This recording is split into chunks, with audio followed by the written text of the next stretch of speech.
Mirror by Sylvia Plath. I am silver and exact.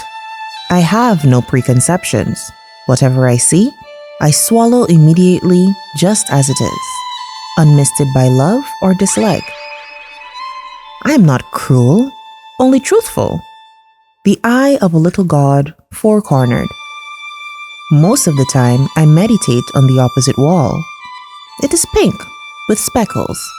I have looked at it so long, I think it is part of my heart, but it flickers.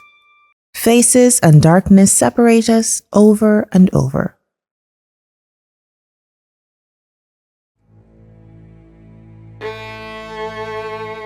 Now, I am a lake.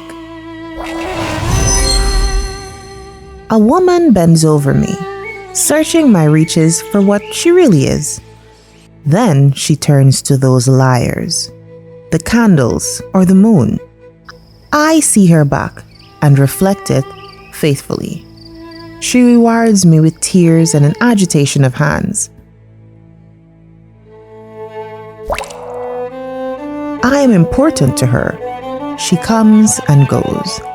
Each morning, it is her face that replaces the darkness.